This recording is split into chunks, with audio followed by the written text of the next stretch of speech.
سر کام ہو گیا ہے، اسے اطلاع ملی تھی۔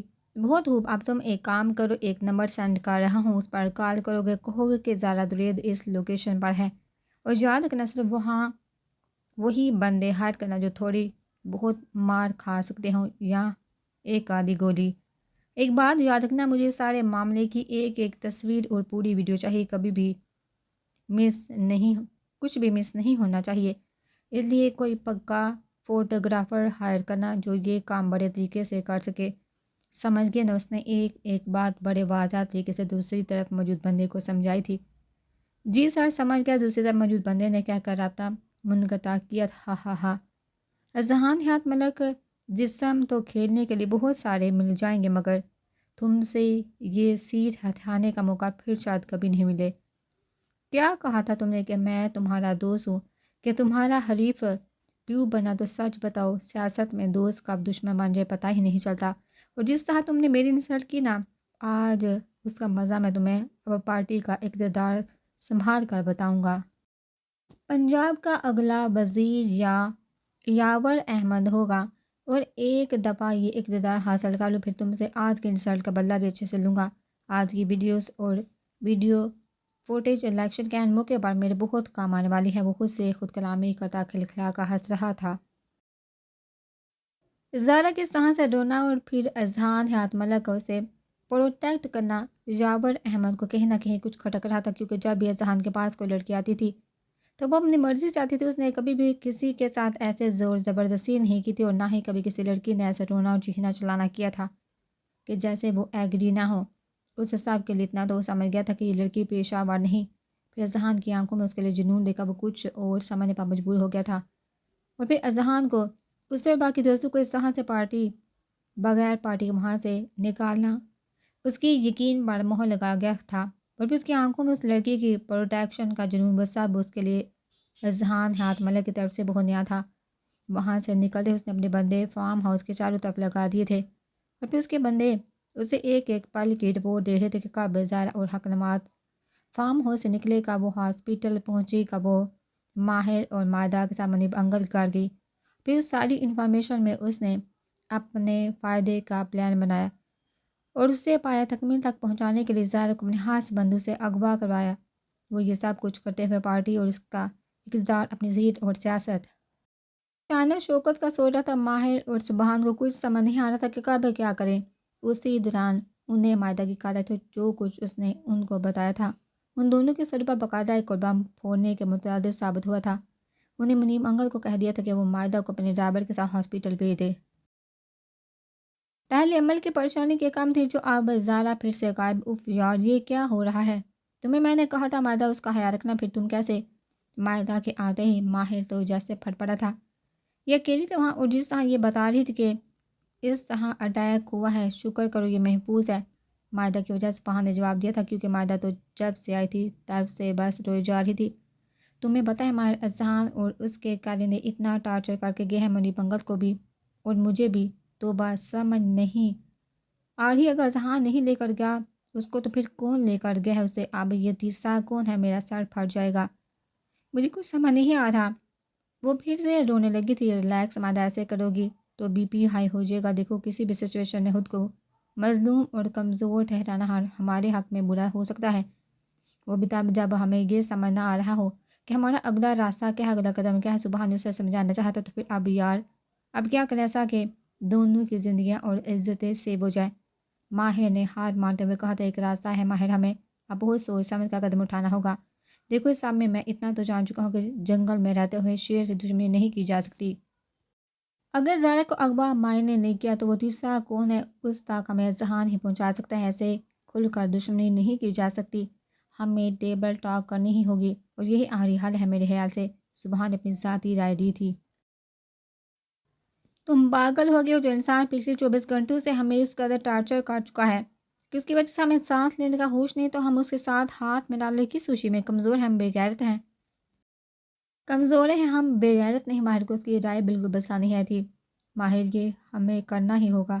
میں جانتا ہوں کہ یہ مشکل ہے، ہم دونوں میں سے نہ کوئی اتنا بے غیرت ہے، پر یار وہ دونوں سروائیو کر ہی ہیں، ان کی سیکیورٹی کی خاطر ہمیں یہ رسک اٹھانا ہی ہوگا۔ اذہان ہاتھ ملک ہمیں ان تک صحیح سلامت پہنچا سکتا ہے، ورنہ ہم شاید ان کی خبر سے بھی جائیں۔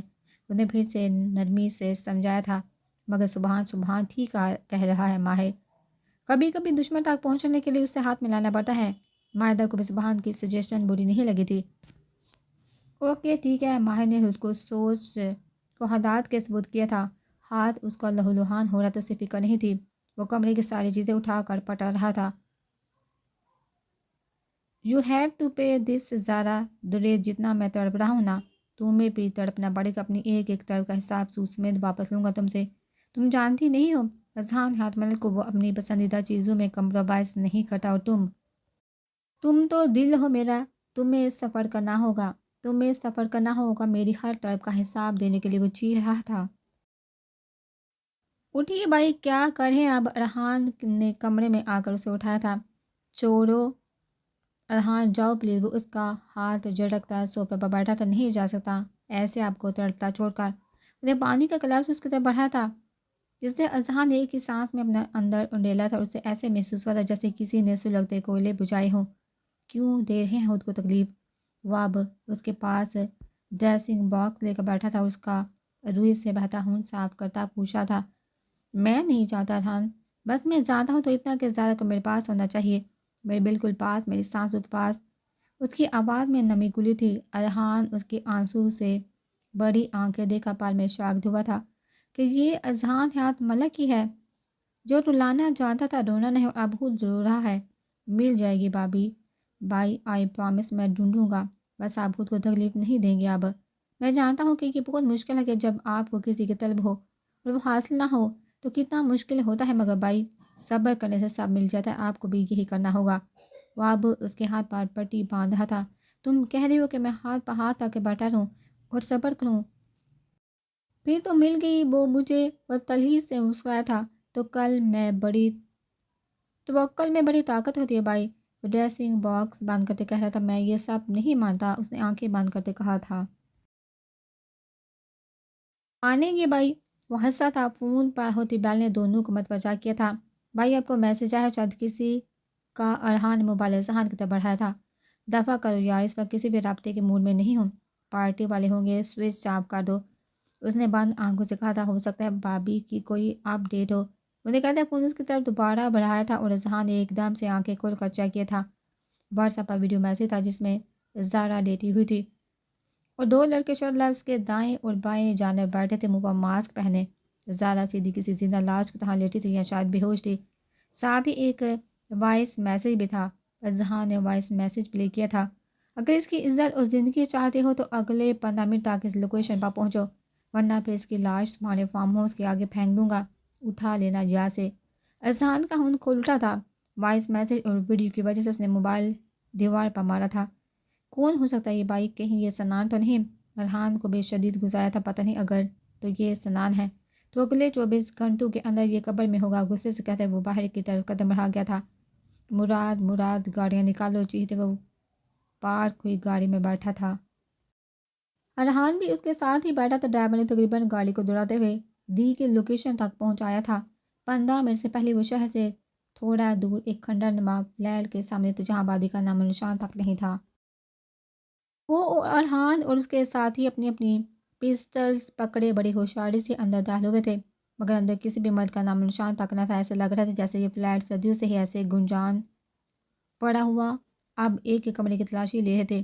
دائیں جانب کے دوسرے کمرے کو کھولتے ہی اسے وہ نازک گڑیا بیڈ پر لیٹی نظر آئی تھی۔ ہوش و حواس سے بیگانہ پہلی نظر پڑتے ہی روح میں سکون اترا تھا، جیسے روح یار ازلوں سے سکون کی صورت مقدر ٹھہرا ہو۔ وہ پہلی نظر جب ان پر پڑی کھو گئے ہم۔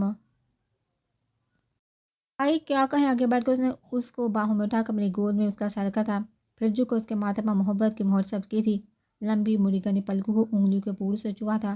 کون ہو تم؟ اسے شاید ہوش آیا تھا، وہ جھٹکے سے اٹھ بیٹھی تھی اور پھر بڑی بڑی آنکھوں سے اذہان کو دیکھا تھا۔ کہہ دو کہ یہ خواب ہے، حقیقت نہیں، تم دوبارہ میرے سامنے نہیں آ سکتے، پلیز کہہ دو۔ زارا کی آنکھیں نمکین پانیوں سے بڑی تھی۔ اس نے اس کی کمر میں ہاتھ ڈال کر اس کو خود سے قریب کیا تھا، کمر پر دباؤ بڑھا کر اسے خود کے سینے پہ بھیجا تھا، اتنی زور سے کہ زارا کو لگا تھا اب اس کی ہڈیاں ٹوٹ جائیں گی۔ مجھے نہیں پتا تھا کہ حقیقت اتنی خوبصورت ہوگی، تم نہیں جانتی پوری رات کس کرب، کس اذیت اور کس طرف سے گزرا ہوں میں۔ وہ اس کے کان کے لو کے پاس سونٹ کے سرگوشی کر رہا تھا۔ زارا کی ریڑھ کی ہڈی میں سنسناہٹ ہوئی تھی۔ اسے لگا تھا کہ اب جان نکلے گی۔ مجھے سانس نہیں آ رہا، بڑی مشکل سے یہ ٹوٹے پھوٹے لفظ بول پائی تھی۔ مجھے بھی نہیں آ رہی تھی۔ اس نے اس کی کمر پر مزید دباؤ بڑھایا تھا۔ خدا کے لیے میرا پیچھا۔ اس کی بات پوری ہونے سے پہلے اس نے پوری شدت سے اس کے کان کے لو پر بڑھ کیا تھا اور وہ پوری جان سے کانپ بھی تھی کیونکہ سانسوں کی جبر اس کے کانوں پر جل سے آگ کی طرح لو دے رہی تھی۔ اس کے لمس سے دہکتے انگارے لگ رہے تھے۔ تو بڑھتا کہاں ہے تمہارا باب؟ اس سے حوصلہ لا کرتے پوچھا تھا اور وہ بس روتے ہوئے اسے ہی دیکھ رہی تھی۔ اس کی کسی بھی بات کا جواب دیے بغیر ارحان اس نے اس کے پاس بیٹھے آواز لگائی تھی۔ اس سے پہلے کہ وہ اندر آتا اس نے بھیڑ سے اسے اپنی باہوں میں چھپایا تھا۔ وہ اب اتنا بھی نہیں گوارا کاٹ سکتا تھا کہ زارا اس کے بھائی کے سامنے بھی بغیر دوپٹے کی جائے۔ جی بھائی۔ وہ جو کافی دیر سے باہر کھڑا تھا حکم ملتے ہی اندر آیا تھا۔ ایک گاڑی چھوڑ دو اور باقی سب کو لے کر نکلو یہاں سے، میرے آنے تک مراد کو کہنا گیٹ پر بڑی سی چادر لے کر کھڑا ہو۔ جی بھائی۔ مگر آپ اکیلے؟ ارحان کو دیکھ کر خوشی ہوئی تھی کہ اس کا لا ابالی بھائی اپنے پیار کی حفاظت کے لیے کیسے ہلکان ہو رہا ہے، کیسے وہ اسے کسی کے بھی سامنے بے پردہ نہیں آنے دے رہا۔ میں آ جاؤں گا، ڈونٹ وری۔ اس نے ارحان کو تسلی دی تھی۔ جی بھائی کہتے وہ جا چکا تھا۔ زارا کو غصہ لگ کرتے اس نے اس کی ناک کے ساتھ ناک جوڑی تھی۔ کچھ دیر اس کے کامتے وجود اس کی ڈولتی سانسوں کو خود میں اتار کر اس کی پیشانی پر لب رکھے تھے۔ مجھے ایسا لگ رہا ہے کہ جیسے میں تمہاری رکھیل ہوں۔ اس نے اپنے ماتھے سے اس کے لمس کو ہاتھ کی پوچھ سے رگڑتے ہوئے نفرت سے کہا تھا اور یہ سن کر ذہان کی لگے تنی تھی۔ اس سے بر پر دھکا دے کر اس نے اس کے اوپر جھکا تھا، اس کے ہاتھوں کی انگلیوں میں انگلیاں پھنسائی تھی اور پھر اپنے لب اس کے لبوں کے قریب لے کر گیا تھا۔ دل کر ہے تو میں زندہ ابھی اور اسی وقت زمین میں گاڑ دوں، مگر میں ایسا چاہ کر بھی نہیں کر سکتا کیونکہ ایسا کرنے سے نقصان بھی میرا ہی ہوگا۔ تمہیں حوث زدہ لمس محبت کے لمس میں فرق نہیں پتا؟ جانتی ہو رکیل کون ہوتی ہے؟ وہ لال انگارہ آنکھیں اس کی آنکھوں میں ڈالے غصے سے کرا رہا تھا اور بولتے ہوئے اس کے لب انہیں نرم لبوں سے ٹچ ہو رہے تھے۔ اس کے چہرے پر پڑتی سانسیں زارا کی جان ہلکان کر رہی تھی۔ بہت شوق ہے نا تمہیں رکیل بننے کا، تو تمہارا یہ شوق بھی جلدی ہی پورا کر دوں گا، مگر یہ جو لفظ آج تم میرے سامنے بولنے کی ہمت کر پائی ہو نا، یہ اگر کسی اور کے سامنے کہا نا تو زبان گدے سے کھینچ لوں گا، بولنے کے قابل نہیں چھوڑوں گا۔ اس کی انگلیوں پر دباؤ بڑھاتے کہا تھا اس نے اور زارا کو لگا تھا کہ اب اس کی انگلیاں ٹوٹ جائیں گی۔ اس نے اپنے دانت اس کی گردن میں گاڑے۔ اتنی بری طرح کہ خون رسنا شروع ہو گیا تھا اور وہ اس کے نیچے ہلکان ہوتی ہچکیوں سے رو رہی تھی۔ جتنا تم مجھے تکلیف دو گی اپنے لفظوں سے اور دور جا کر اس سے زیادہ تکلیف برداشت کرنے کے لیے تیار ہے نا، کہتے اس نے اسے بازو میں اٹھایا تھا اور اس سارے منظر کو کیمرے کی کلک کلک اور ویڈیو ریکارڈنگ نے اچھے سے اپنی آنکھ میں محفوظ کیا تھا۔ اور پھر اس نے اسے باہوں میں اٹھائے گاڑی میں بٹھایا تھا، اسے ڈرائیونگ سیٹ پر آ کر گاڑی سنبھالی تھی اور گاڑی فارم ہاؤس کی طرف بڑھا دی تھی۔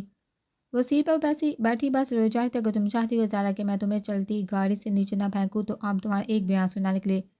انہیں غصے سے اسٹیئرنگ پر ہاتھ مارتے ہوئے کہا تھا اور وہ بیٹھی اس کی داڑھ سے کانپ رہی تھی اور پھر اپنے آنسو اندر ہی اندر اتارنے لگی تھی، مگر پلکوں کی اور آنکھوں کی نمی کم نہیں ہوتی۔ وہ گیٹ پر پہنچا تھا تو آگے مراد سر جھکائے بڑی سی چادر لیے کھڑا تھا۔ انہیں گاڑی سے نیچے اتر کر وہ چادر پکڑی تھی، پھر زارا کی طرف کا دروازہ کھول کر اسے پہنائی تھی اور اسے اپنی ہم نوائی میں لے کر اندر کی طرف بڑھا تھا۔ ڈرائنگ روم میں بیٹھا ارحان اس کا ہی انتظار کر رہا تھا، اسے دیکھا اٹھ بیٹھا تھا اور پھر زارا کو اس کے ساتھ لگے دیکھ اس کے منہ سے بے ساختہ ماشاءاللہ نکلا تھا۔ وہ بالکل امل جیسی تھی، اس کی ناک، آنکھیں، ہونٹ امل سے بہت مشابہت رکھتے تھے۔ ویلکم بابی کہتے وہ دونوں کو دیکھ کر مسکرایا تھا اور زارا نے گوارا بھی نہیں کیا تھا کہ نظر اٹھا کر سامنے کھڑے شخص کو دیکھ لے۔ ارحان تم ریسٹ کرو یار، تھاگے ہوگے، میں بھی زارا کو کچھ کھلا کر دوائی دے کر ریسٹ کروں گا۔ سنو دنیا ادھر کی ادھر ہو جائے، مجھے کوئی تانگ نہیں کرے گا، کوئی ڈسٹرب نہیں کرے گا، کہتے وہ زارا کو لے کر روم کی طرف بڑھا تھا۔ اوکے بھائی، وہ بھی کہتے اپنے روم کی طرف بڑھا تھا۔ کمرے میں جا کر اس نے اسے بڑے آرام سے بیڈ پر بٹھایا تھا۔ کچھ کھاؤ گی؟ وہ اپنی جیب سے موبائل اور والٹ نکال کر ٹیبل پر رکھتے پوچھا تھا۔ وہ کچھ نہیں بولی، بس چپ چاپ بیٹھی آنسو بہا رہی تھی۔ کچھ کھاؤ گی؟ وہ پھر سے بولا تھا اور وہ پھر سے کچھ نہیں بولی تھی۔ زارا میں کچھ پوچھا ہوں؟ اسے اب غصہ آیا تھا۔ حق نماز اور فقیرہ آنٹی کہاں ہے؟ اس کا سوال سن کر اس کے اندر پھر سے غصے کی لہر دوڑی تھی، مگر پھر اپنے غصے کو کنٹرول کرتے اس نے انٹرکام سے کچن میں ملازمہ کو کال ملا تھا، اسے جوس اور دودھ اور کچھ سلائس لانے کو کہا تھا۔ رسیور والا کا وہ پھر اس کی طرف متوجہ ہوا تھا، اس کے پاس بیٹھ اس کے ماتھے کو ہاتھ کی پوچھ سے چھوا تھا۔ وہ ہار ہو رہا ہے، میڈیسن بھی نہیں لی ہوگی۔ وہ اٹھا تو میڈیسن باکس سے اس کے لیے میڈیسن نکالی تھی۔ اتنی دیر میں ملازمہ ناشتے کی ٹرے لے کر آئی تھی۔ اب وہ ناشتہ اس کے سامنے رکھے سلائس پر جام لگا کر اس کی طرف بڑھا رہا تھا۔ پکڑو اور کھاؤ اور جوس بھی پیو۔ مجھے علیحہ اور عمل کے پاس ذرا میرا دماغ خراب مت کرو، میں کچھ الٹا کر بیٹھوں۔ علیحہ اور عمل کو زندہ دیکھنا چاہتی ہو تو 2 منٹ کے اندر یہ ختم کرو، اس نے اسے تنبیہ کی تھی۔ اور زارا نے 2 منٹ کے اندر سلائس کھایا تھا اور جوس پیا تھا۔ وہ ڈر گئی تھی اس کی دھمکی سے، اور وہ جانتی تھی کہ وہ اذہان حیات ملک ہے، وہ جو کہتا ہے وہ کر کے دکھاتا ہے۔ آج جب اس نے ملازمہ کو آواز دی تھی اور ملازمہ جو دروازے کے اس پار برتن لینے کے انتظار میں تھی 2 منٹ سے پہلے اندر گئی تھی اور برتن لے کر واپس آئی تھی۔ یہ لو، اس نے میڈیسن اور پانی اس کی طرف بڑھایا تھا، جسے زارا نے بغیر اس کی طرف دیکھے کھا لی تھی۔ گڈ گرل، ریسٹ کرو اب۔ وہ اس کو لٹاتے اس پر کمفرٹ اڑاتے الماری کی طرف بڑھا تھا۔ اپنے لیے ڈھیلا سا ٹراؤزر اور ٹی شرٹ لے کر وہ واش روم گیا تھا۔ علیحہ کا چہرہ بار بار اس کی آنکھوں کے سامنے آ رہا تھا۔ بیڈ پر لیٹے جانے کتنے آنسو وہ بہا چکی تھی۔ وہ واش روم سے فریش ہو کر نکلا تھا، دونوں بازو میں اس کے بھی ابھی بھی ہلکی ہلکی درد تھی اور اوپر سے ہاتھ کا زخم۔ انہیں بعد میں برش کرتے زارا کو دیکھا تھا جو آنسو بہاتی غصے سے برش ڈریسنگ پر پٹا کر وہ اس کی طرف بڑھا تھا، پھر لائٹ آف کر کے اس کے ساتھ لیٹا تھا۔ وہ جو بیڈ کے کونے میں لیٹی اس کی کمر میں ہاتھ ڈال کر خود کے قریب کیا تھا۔ کیوں ہلکان کر رہی خود کو؟ ہاتھ بڑھا کر اس کے آنسو اپنی انگلیوں کے پوروں سے چنے تھے اس نے۔ کیا تم نے مار دیا حق نماز و فقیر آنٹی کو؟ اس کے ساتھ لے کے روتے ہوئے پوچھی تھی۔ میں بہت تھک گیا ہوں زارا، کل کا پورا دن ہموار ہوا ہوں، اب تم پاس ہو تو سکون چاہتا ہوں، سونا چاہتا ہوں۔ مزید کوئی فضول سوال نہ سنو، اگر اگلے 2 منٹ میں تمہاری آنکھیں بند نہ ہوئی تو میں بغیر نکاح کے وہ سب کر گزروں گا جو تمہارے لیے تکلیف دہ ہوگا۔ صاف لہجے میں اسے بتاتے وہ اپنی آنکھیں بند کر گئے تھے، اور اس کی بات سن کر زارا نے بھی اپنی آنکھیں بند کر لی تھی۔ وہ اس کی بند آنکھیں دیکھ کر مبہم سا مسکرایا تھا۔ وہ اب بس سونا چاہتا تھا، سکون سے۔ خیریت سر، آپ نے کل کی آپ کے جرنلسٹ کے کافی پرپورسے نکلا ہے، اس کے بارے میں کیا ہے؟ حیات ملک نے طنزیہ لہجہ اختیار کیا تھا۔ سر میں سمجھا دوں گا، سبحان کو آئندہ ایسا نہیں ہوگا، سی او نے کہا تھا۔ میری بات سنو، بات اب سمجھانے یا نہ سمجھانے سے بہت آگے بڑھ چکی ہے۔ میرے گھر میں کھڑے ہو کر مجھے ہی دھمکی دے کر گیا ہے، اس کا مطلب سمجھتے تم؟ حیات ملک سی او پر گھرایا تھا۔ سوری سر، نیکسٹ ٹائم ایسا نہیں ہوگا۔ وہ خود معافی مانگے گا آپ سے، سی او نے التجا کی تھی۔ تم جانتے ہو الیکشن ہونے میں صرف 2 ماہ رہ گئے اور مجھے کوئی ہنگامہ نہیں چاہیے۔ مجھے وہ جرنلسٹ یہاں سے 2 ماہ کے لیے غائب چاہیے۔ کسی بھی ملک بھجواؤ، جو مرضی کرو، جتنے پیسے چاہیے لو، پر اس کی شکل گم کرو یہاں سے۔ مارنے کو میں اسے مار سکتا ہوں، مگر الیکشن کی گہما گہمی میں میں کوئی قتل فور نہیں کر سکتا، سمجھے تم؟ حیات ملک نے اس سے کہا تھا۔ جی سر، ہو جائے گا۔ بی بی سی نیوز کے ساتھ 1-2 ماہ کا پروجیکٹ ہمارا، میں اس کے لیے سبحان کو بھیج دوں گا، مگر سر پلیز اسے ماریے گا مت، اب آپ کے راستے میں نہیں آئے گا، سی او نے پھر سے التجا کی تھی۔ آج کے دن بھیجو اس کو، اور کل مجھے اس ملک میں دکھنا نہیں چاہیے۔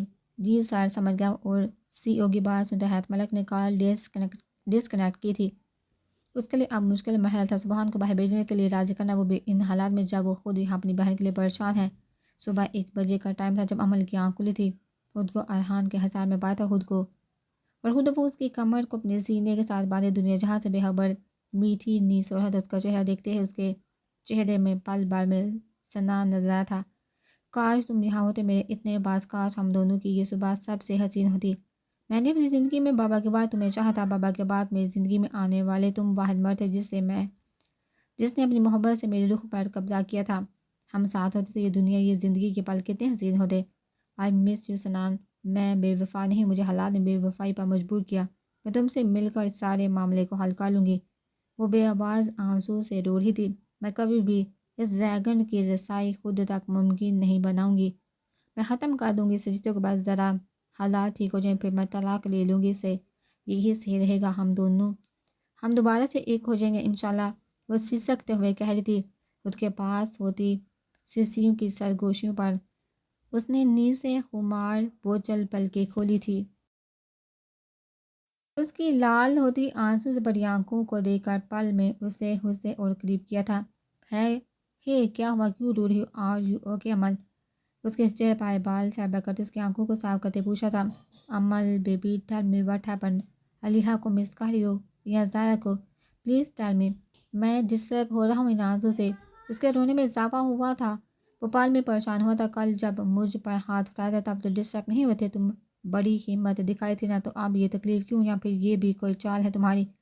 تم جیسے ٹائگر سے مجھے اب خوف نہیں آتا، سمجھ ہو تم جو تم نے کرنا تھا کالیا، چھوڑو مجھے۔ اس کا ہثار توڑتے اٹھنے لگی تھی کہ وہ اسے بازو سے پکڑ کر لٹا چکا تھا، اس کے دونوں بازو کو اوپر کی طرف فولڈ کر اپنے ہاتھ کی گرفت میں لے چکا تھا، ایک ٹانگ سے اس کی دونوں ٹانگوں پر دباؤ بڑھایا تھا، اس کی آنکھوں میں آنکھیں ڈالی تھی، اب آ رہا ہے خوف۔ اس کے ماتھے پر بلایا تھا انگوٹھا، اس کے لبوں پر پھیرتے وہ بڑے جان لیوا تیور اس کے جواب کا منتظر تھا۔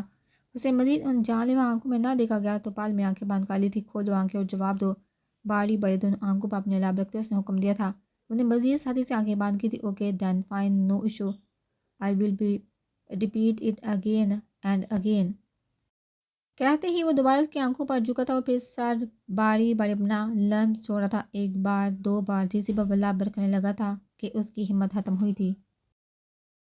میری دوست کی طاقتور پر آزماؤ تو سمجھ گیا، مجھے جیسی کمزور لڑکی پر طاقت آزما کر کیا حاصل ہوگا؟ انہیں لڑکھڑاتے لہجے میں خود کو اس کی گرفت سے نکالنے کی کوشش کرتے ہوئے کہا تھا، نہ تم اور کمزور ہو ہی نہیں سکتا، تم تو سپر پاور گرل ہو۔ اتنی بکواس وہ ارحان کبیر ملک کے سامنے عمل کبیر ملک ہی کاٹ سکتی ہے۔ اس کی ریڈ چلی اس نے اپنی بیٹ کو اس کی گردن پر رب کرتے کہا تھا، ارحان پیچھے ہٹو، یہ زیادہ ہو رہا ہے۔ وہ اس کے لم سے تڑپی تھی، نہیں تو اس سے بھی زیادہ کرنے کا ارادہ رکھتا ہوں، ویسے ریڈ چلی یہ مجھے کافی دیر سے اٹریکٹ کر رہے ہیں۔ وہ اس نے نچلے ہونٹوں میں انگوٹھا پھیرتا خمار آلودہ لہجے میں بولا تھا۔ ارحان وہ اس کی بولتی بند کرتا، اس کی سانسوں کو اپنی سانسوں میں الجھا چکا تھا اور وہ بے حال ہو رہی تھی۔ صبح کی تشنگی تھی یا پھر ان لمحوں کا فرسو تھا یا پھر اس کی تڑپ کی شدت تھی، اتنا جان لیوا لمس تھا کہ وہ بے حال ہو رہی تھی، اور وہ سیر اس کی مزاحمت کی کمی نے اس کو ہوش کی دنیا سے متعارف کروایا تھا۔ رات کے دیگے اس کے ہونٹوں پر کٹ کا زخم اس کی شدت سے پھر تازہ ہوا تھا، اس پر اپنی گرفت چھوڑ کر وہ اس کی سانسوں سے خود کو مہکاتا بیڈ پر گرا تھا۔ اسے خود کے سینے پر گرایا تھا اور وہ لمبے لمبے سانس لیتے خود کو نارمل کر رہی تھی، جو کہ اتنی جلدی ممکن نہیں تھا۔ اور اس کے پنک ہوتے ہونٹ، ارحان پھر سے گہرا مسکرایا تھا، تمہیں پتہ ہے ریڈ چلی، تم دیکھنے میں بالکل چلی کی طرح ہو، تیز اینگری ویمن، بٹ تم چکھنے میں بالکل ریڈ انار ہو، میٹھا ترچ، دل کرتا ہے ایک بار سیراب ہوتا ہوں۔ اس کا چہرہ خار سے اوپر کرتے وہ اس کو آنکھ مین کرتے کہہ رہا تھا، کیا فائدہ رونے کا جب پتہ ہے انہی پناہوں میں سکون محسوس کرنا ہے، پھر اس سب کا مطلب جتنی ضد کرو گی اتنا خود کو تھکاؤ گی، اور ایک بات یاد رکھنا، ارحان کبیر ملک غصہ بخشتا نہیں ہے۔ چلو اٹھو، فریش ہو جاؤ، پھر ناشتہ کرتے ہیں، وہ اس سے حوصلہ اللہ کرتے بولا تھا، اور وہ اس کے بازو پر دانت کاٹتی اس کے پاس اٹھی تھی۔ عمل دریز اور بر وقت بدلہ نہ لینا ممکن، آؤچ، اف، عمل کی بچی چوہے کے دانت فٹ کروائے ہیں کیا؟